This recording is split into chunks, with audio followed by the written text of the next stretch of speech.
هذا سائل يقول: في بلدنا الجزائر حرسها الله وبلاد المسلمين يتبعون المذهب المالكي، ولكن في زكاة الفطر يأخذون بقول أبي حنيفة على أن زكاة الفطر تعطى نقودا، فهل تجزئ بالنقود؟ وما هي نصيحتكم للمسلمين عامة وللجزائريين خاصة بارك الله فيكم؟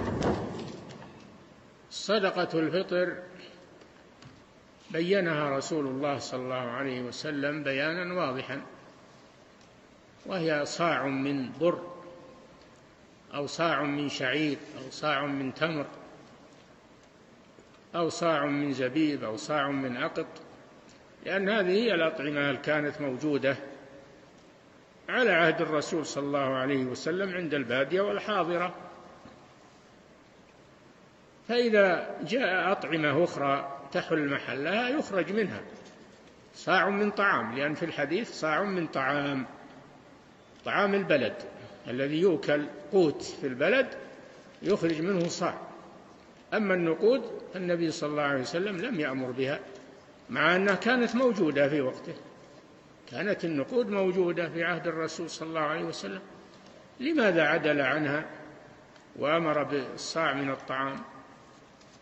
فنحن نتقيد بما جاء في الحديث، ولا علينا من أفتى فلان أو قال فلان، ما دام ذلك مخالفا لنص الرسول صلى الله عليه وسلم. نعم. أحسن الله إليكم فضيلة الشيخ. هذا سائل يقول: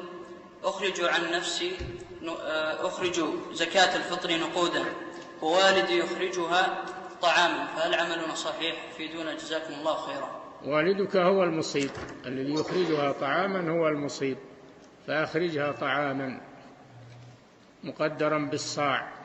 نعم، وهو 3 كيلو تقريبا، الصاع 3 كيلو تقريبا. نعم.